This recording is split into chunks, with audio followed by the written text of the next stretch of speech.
নমস্কাৰ, অংকিতাৰ পাকঘৰলৈ স্বাগতম জনাইছোঁ সকলোকে। আজি আমি বনাম গাজৰৰ হালোৱা।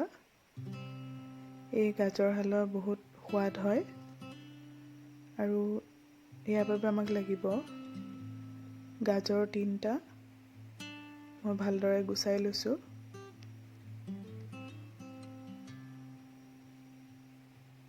ঘিউ লাগিব, আপোনালোকে যিকোনো ঘিউ ল'ব পাৰে।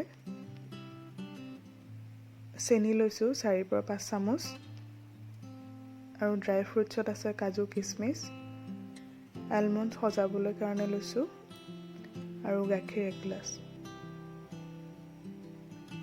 এতিয়া আমি গাজৰ 3টা ভালদৰে পিহনাত পিহি ল'ম। এয়া গাজৰখিনি পিহা হৈ গৈছে।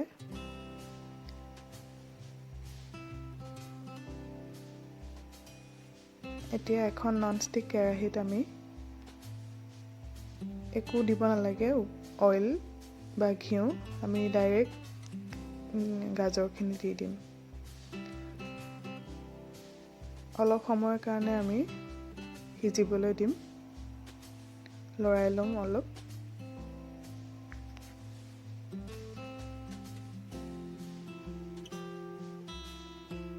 আৰু ফ্লেমটো আমি মিডিয়ামতে ৰাখিম।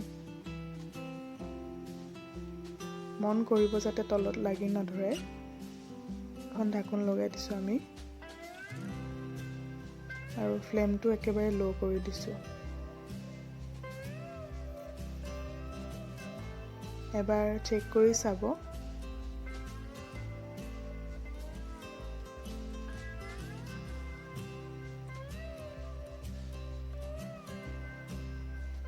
গাজৰখিনি প্ৰায় সিজিছেই। মই 5 মিনিটমান সময় এনেদৰে ৰাখিছিলোঁ। এতিয়া আমি গাখীৰ গ্লাছ দি দিম।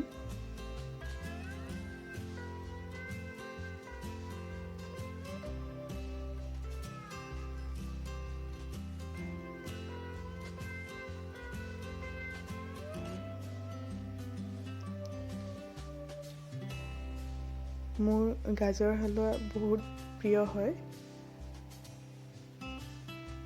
আপোনালোকে জনাবচোন কোনে কোনে খাই ভাল পায়। এয়া চেনি দিলোঁ। চেনি আপোনালোকে অকণমান বেছিকৈও দিব পাৰে, মই অলপ কম খাওঁ। আমাৰ ঘৰতো অকণমান কম চলে চেনিটো। এয়া চেনি দিলোঁ। এতিয়া ভালদৰে আমি লৰাই ল'ম।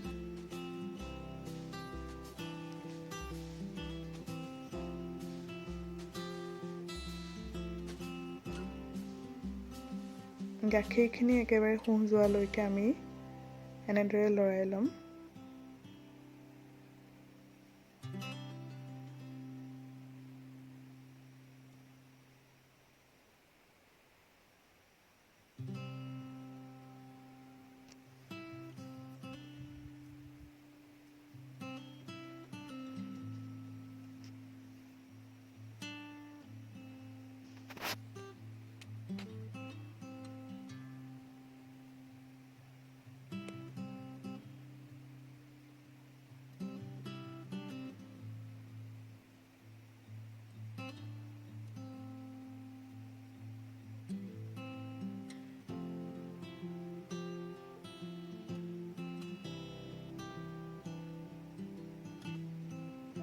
এতিয়া আমি ঘিউ 1 চামুচ দি দিছোঁ। ঘিউটো সদায় এনেদৰে লাষ্টতে দিব লাগে। প্ৰথমতে দিলে ইমান ভাল নালাগে খাই, টেষ্টটো নাহে। আৰু বেছিও দিব নালাগে লাষ্টত দিলে। ভালদৰে আমি মিক্স কৰি ল'ম।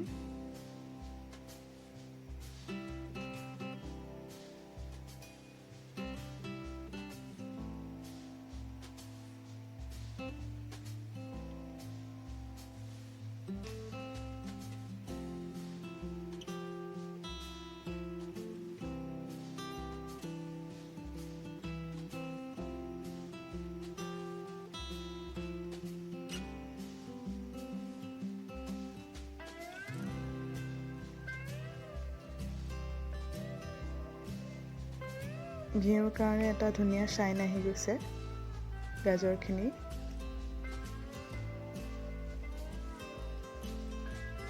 এতিয়া আমি ইয়াত ড্ৰাই ফ্ৰুটছখিনি দি দিম।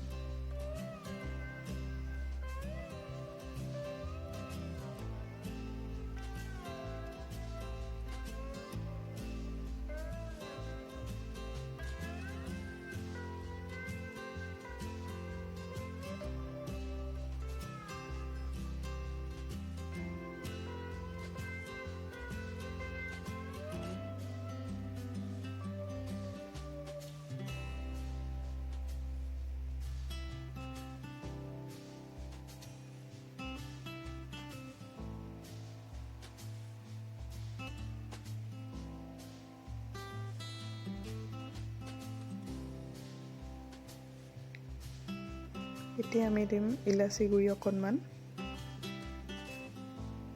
যাতে টেষ্টটো ভাল হয়।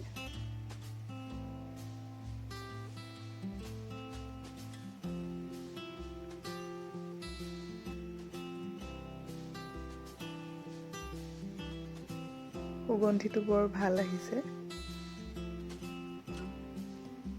এই আমাৰ গাজৰ হালোৱা ৰেডি হৈ গ'ল।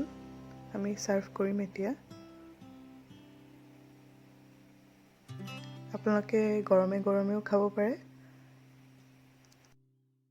নহ'লে ঠাণ্ডা কৰিও খাব পাৰে। এনেদৰে বনাই খাইছেনে বাৰু? যদি খাইছে মোক জনাবচোন। এতিয়া আলমণ্ডখিনি মই দি দিছোঁ সজাবৰ বাবে। যিকোনো ড্ৰাই ফ্ৰুটছ ল'ব পাৰে, পিষ্টা ল'ব পাৰে বা কাজুও ল'ব পাৰে। মই আলমণ্ডকে দিলোঁ। এয়া আমাৰ গাজৰ হালোৱা ৰেডি হৈ গ'ল।